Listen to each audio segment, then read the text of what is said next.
No le temas, no le temas, no le temas a la noche.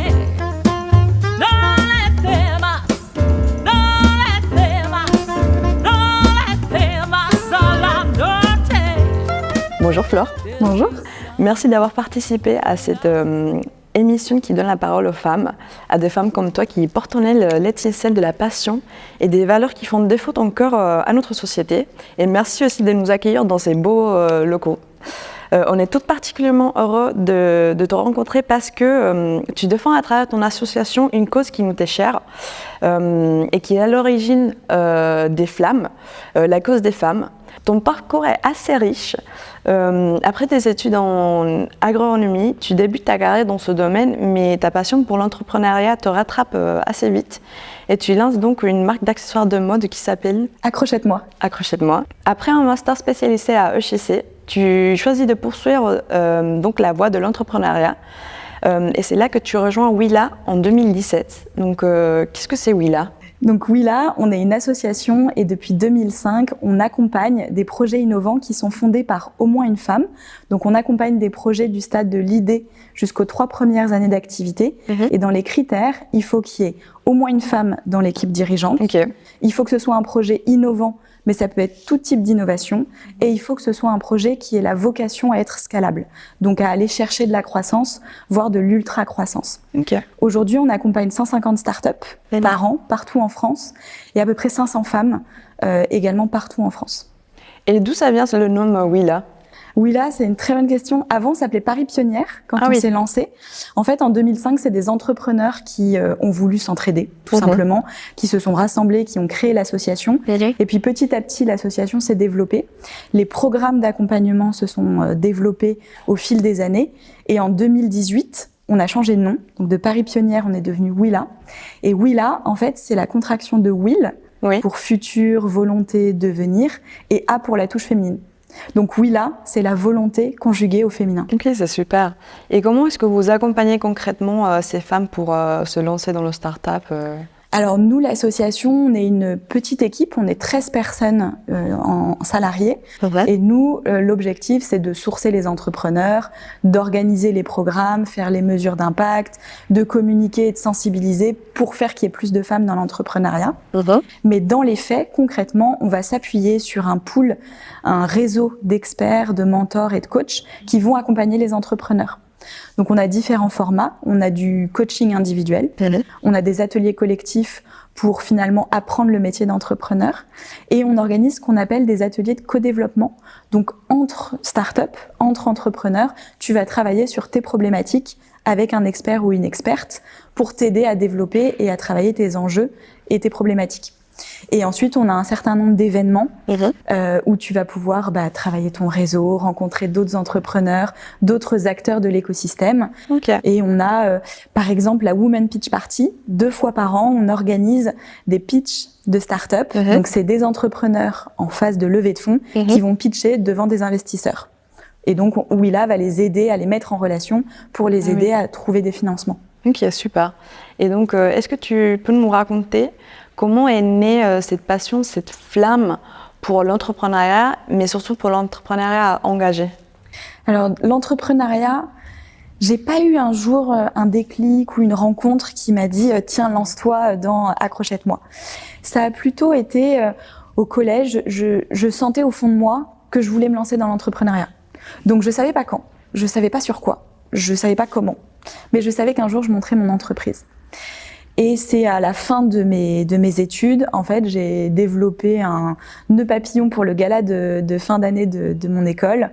Et en fait, il y a eu un mini succès dans mon école où les gens avaient voulu aussi un nœud papillon fabriqué au crochet. Et en fait, petit à petit, j'ai lancé le site internet, j'ai fait des photos, j'ai commencé à créer une communauté. Et c'est comme ça qu'est née l'entreprise Accrochette-moi et que je l'ai développée pendant 6 ans.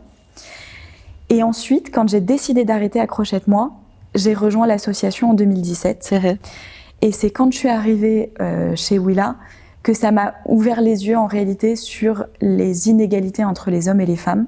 Et c'est là où est né mon engagement pour l'entrepreneuriat justement à impact et l'entrepreneuriat plus social. Et c'est les rencontres que j'ai faites avec les entrepreneurs que j'ai accompagnés, où je me suis dit, mais il y a vraiment quelque chose à faire. Les chiffres sont catastrophiques encore aujourd'hui, en 2023, dans notre société. Il faut agir, en fait. Et alors, oui, on a le droit de vote, mais en fait, il y a tellement d'autres choses. Les inégalités salariales sont encore là. Les inégalités dans la tech, les chiffres sont alarmants. Il n'y a que 30% des salariés dans le numérique qui sont des femmes. Il n'y a que 10% de startups où les CEO sont des femmes aujourd'hui en France. Donc, il y a vraiment des choses à faire. Et est-ce que tu as des exemples de rencontres qui t'ont marqué? Oui. J'en ai plein, comme on en accompagne 150 par an.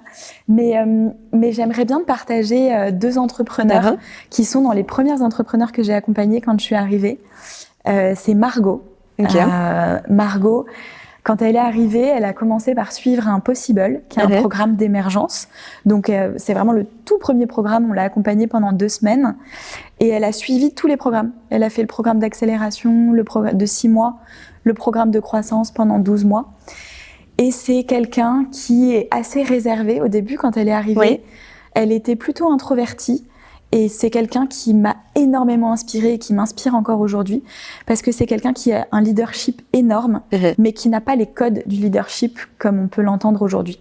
Donc c'est pas quelqu'un qui va parler fort, c'est pas quelqu'un qui va écraser les autres pour exister, c'est pas quelqu'un qui va manager son équipe en disant tu fais ça et c'est comme ça. Donc c'est quelqu'un qui m'inspire même moi aujourd'hui dans ma façon de travailler au sein de l'équipe chez Willa. Et la deuxième personne, c'est Caroline. Caroline, elle est arrivée chez Willa, elle avait déjà du chiffre d'affaires. Ils étaient 3 associés, 2 hommes et une femme. C'est vrai. 2 femmes et un homme. Ouais. Et elle était en cours de levée de fonds. Ça faisait 6 mois qu'on l'accompagnait. Elle cherchait à lever 1,5 million. Et là, du jour au lendemain, ces 2 associés l'ont quittée. Ils ont dit, en fait, on arrête là. Donc, elle m'a appelée. Donc, on est allé prendre un café. Et en fait, on a parlé, on a discuté. C'est aussi notre rôle de soutenir dans les moments difficiles. Et l'association, c'est clairement toujours un moment difficile. Il y a toujours des problèmes. Et en fait, elle m'a boostée par son caractère de « bah oui, ça a été hyper dur. Pendant 24 heures, elle était au fond du seau et elle a rebondi, mais d'une force. » Et du coup, c'est sa force et sa résilience qui m'a inspirée et qui me rappelle aussi aujourd'hui il faut rebondir. En fait, ça peut toujours aller plus mal, mais il faut rebondir. Et c'est surtout, j'imagine que c'est un peu le but de Willa aussi, pas que accompagner dans la partie de mentoring, start-up, mais aussi accompagner des femmes qui sont des femmes qui vous êtes là pour les aider, mais c'est aussi des femmes qui vont aussi vous apprendre beaucoup des choses, qui vont former des liens avec Willa, avec toi, avec les collaborateurs. C'est des liens qui veulent peut-être perdurer beaucoup longtemps et qui sont là pour vous soutenir dans les moments qui sont assez difficiles. C'est exactement ça. Un incubateur aujourd'hui, tu vas apprendre comment monter une entreprise. Oui. Donc comment tu fais un BP, comment tu vas communiquer, comment tu trouves tes clients. Ça, tous les incubateurs le font. On le fait aussi chez Willa. Mais la force vraiment du réseau Willa et de notre accompagnement, c'est qu'on va t'apprendre comment devenir une chef d'entreprise. Oui. Donc, on va énormément travailler tout ce qu'on appelle les soft skills. Donc, la confiance en soi, le leadership, le management, la posture, ta vision, tes valeurs. En fait, comment tu vas monter une entreprise qui te correspond et qui correspond à tes valeurs et à qui tu es et qui tu as envie d'être. Donc, on va t'apprendre à comment faire un business plan, des choses que beaucoup de personnes détestent, comment tu vas remplir un Excel et comment tu mets tes chiffres à 3 ans et 5 ans. C'est indispensable de le faire. Mais nous, on va t'accompagner sur quelles sont les hypothèses que tu mets pour développer un business qui te ressemble.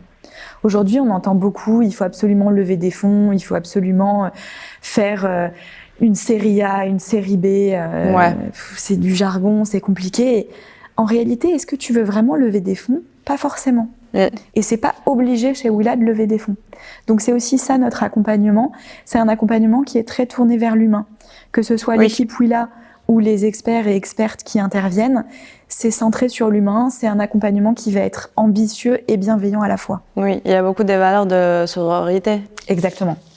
Avec les hommes aussi. Oui. Parce que ça, c'est important. On pousse la mixité. Oui. On veut pas du tout créer une société où c'est des femmes par les femmes pour les femmes. C'est vraiment hommes et femmes. Donnons le pouvoir aux femmes et donnons-leur et prenons la place qu'on devrait avoir dans la société l'égal de l'homme. Et aujourd'hui, on n'y est pas. Donc il y a aussi tout ce travail de déconstruire les biais que les gens ont.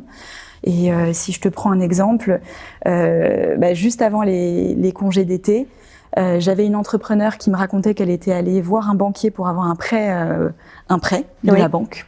La première question que le banquier lui a posée, c'est pas j'ai pas compris votre projet ou est-ce que vous pourriez revenir sur votre prévisionnel à 3 ans, c'est que fait votre mari dans la vie.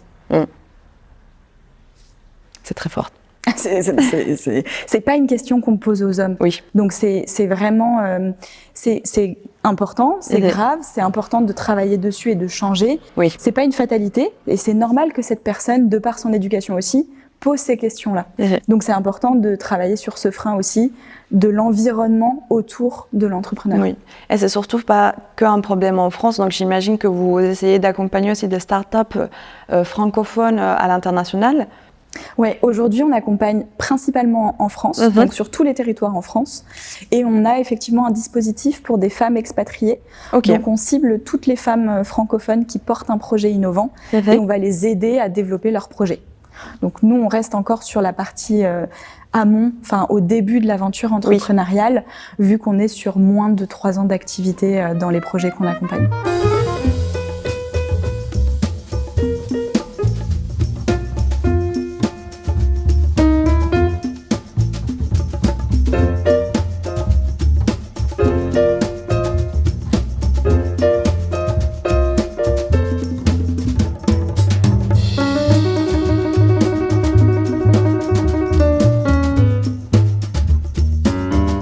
Et chez Willa, donc, tu essayes de répondre à cette problématique justement de l'égalité. Et sans doute portes-tu une regard critique sur notre société. Mais du coup, quelles sont tes raisons d'espérer ? Oui, alors il ne faut pas que ça reste une fatalité, effectivement, il faut espérer. Et déjà, je trouve qu'on parle beaucoup plus de ce sujet. Oui. La preuve, on est là aujourd'hui. Donc, on en parle. Les médias en parlent. On voit de plus en plus de portraits de personnes, notamment des femmes avec des parcours atypiques, des profils qui changent. Donc, on en parle beaucoup plus.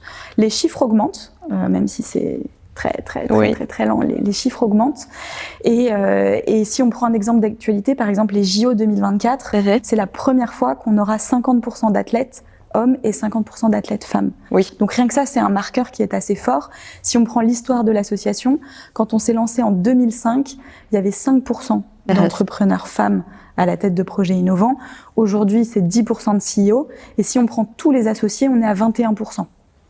Donc, ça augmente. Oui, petit à petit. Et c'est surtout des chiffres ici en France, mais est-ce qu'on peut aussi voir des évolutions peut-être dans des autres pays C'est à peu de choses près la même chose au niveau mondial. Ok. Dans ton métier, tu accompagnes quotidiennement des femmes qui entreprennent. Que souhaites-tu transmettre ? Est-ce que c'est l'entrepreneuriat, les valeurs d'entraide et les valeurs d'engagement ? Alors, c'est des valeurs qu'on a chez Willa, comme ce qu'on se disait juste avant. Si je devais transmettre un mot ou une action, ce serait oser. Dans le sens, oser se lancer. Oser développer l'entreprise qu'on a envie de développer. Il faut pas attendre le bon moment. C'est jamais le bon moment. En réalité, si on sort d'école, on va se dire mais j'ai pas encore l'expérience, j'ai pas encore travaillé, donc je suis pas forcément légitime ou experte pour me lancer. Si j'ai 30 ans, je peux avoir un désir d'enfant, donc c'est pas forcément le bon moment. Si j'ai 40 ans, je commence à être installée, à avoir un salaire confortable. Si j'ai plus de 50 ans, je suis pas forcément digital native. Franchement, il n'y a pas de bon moment. Donc, il faut oser y aller. Et même si on n'est pas experte du projet dans lequel on veut se lancer, typiquement dans un projet très tech, et si je suis pas développeuse, en fait, je peux m'entourer, je peux monter en compétences, je peux comprendre cet univers. Donc, vraiment, oser y aller pour ne pas regretter et oser en s'entourant. Ça, c'est vraiment très important.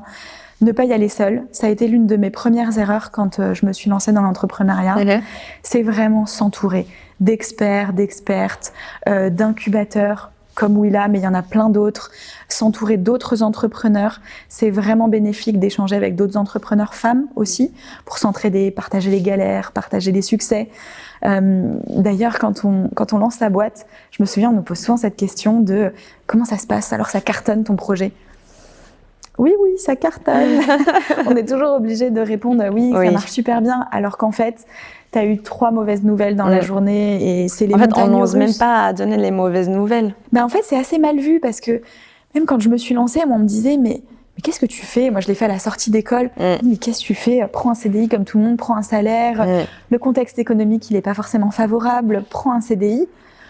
Oui, mais quand tu as cette petite voix à l'intérieur de toi qui te dit non, lance-toi, il faut oser écouter sa petite voix, mais du coup s'entourer avec des personnes avec qui on peut être soi-même et dire vraiment tout ce qui ne va pas pour un peu ouvrir son sac. Et comment est-ce que Willa elle accompagne concrètement les femmes à oser? Comment est-ce qu'on vous les incitez à oser de se lancer? Il y a plusieurs choses. Il y a, je pense naturellement au programme qu'on a qui s'appelle le Possible. Donc c'est vraiment ouvrir le champ des possibles. Donc c'est l'objectif de ce dispositif. C'est uniquement pour des femmes et c'est pour les aider à passer de l'idée à l'action. Donc tu viens, tu candidates sur une idée de projet. C'est pas du tout une entreprise. Pour candidater, il y a même pas un formulaire très compliqué. Il y a 4 questions. Et c'est ouvert à tous les âges? Tous les âges, tous les profils, du moment que tu es une femme, ou tu te considères comme une femme. Donc c'est ouvert à toutes les personnes identifiées comme des femmes. Et on va te challenger pendant 6 semaines sur ta capacité à entreprendre et sur ton idée. Donc le programme, il a 2 objectifs. C'est que tu te challenges et que tu te testes. Est-ce que tu as vraiment envie de devenir entrepreneur ou pas? Et est-ce que ton idée pourrait devenir une entreprise ou pas? Donc on va te challenger sur ta fibre entrepreneuriale. Donc tu vas apprendre à oser dépasser ses peurs, challenger ses blocages, travailler ta posture, travailler le pitch, la prise de parole en public. Et tu vas repartir avec toutes les clés pour développer ton entreprise. Et on fait aussi d'autres choses comme des événements. On participe à des événements, on organise des événements, des ateliers de sensibilisation pour se dire en fait, moi aussi je peux me lancer et je peux me lancer en étant entourée. Et c'est des bootcamps qui durent plusieurs semaines pendant toute l'année Le programme, il dure 6 semaines et il est compatible pour des personnes qui sont en poste. Donc on fait pas 6 semaines non-stop, sinon tu pourrais pas, c'est pas possible de poser 6 semaines de congé. Donc tu as du travail en autonomie. Donc en fait, tu reçois des vidéos avec du contenu à regarder, des exercices à préparer. Tu as des moments avec toute ta promotion, puisque c'est toujours des promotions de 20 femmes. Donc tu as des moments d'échange en collectif. Et ensuite, tu as 4 jours où là, tu vas être de 9h30 à 17h à peu près, en visio. Ça dure la semaine, donc tu as quand même 4 jours de congé à poser. Et où là, tu vas travailler avec des expertes, uniquement des expertes, sur toutes les thématiques, que ce soit sur toi ou sur le projet. Mais les experts que vous essayez de mettre en relation avec ces femmes, vous prenez d'où ces experts? On les sélectionne. Du coup, on a ce réseau de 150 experts et expertes sur toutes les thématiques de l'entrepreneuriat. Donc, tu peux avoir de la comptabilité, de la communication, du développement personnel, vraiment tout ce qu'on peut imaginer pour développer son entreprise. Et on va les sélectionner. Donc, on fait un premier entretien avec ces personnes pour voir si les valeurs qu'elles portent correspondent aux valeurs de Willa. Et donc, on va sélectionner sur bien sûr les compétences de la personne, mais beaucoup sur sa posture et sur les valeurs qu'elle partage. Est-ce qu'elle est en adéquation avec la méthodologie et les valeurs de Willa? Et pour finir, à qui veux-tu transmettre le mot oser? Toutes les femmes. Toutes les femmes, quel que soit leur profil, quel que soit leurs âges, d'où qu'elles viennent, d'où qu'elles soient, vraiment toutes les femmes, qu'elles puissent se sentir libres d'oser leur projet entrepreneurial, même si c'est un projet personnel ou professionnel, qu'elles osent. Merci beaucoup Flore de nous avoir raconté ton parcours et d'avoir exposé ta vision.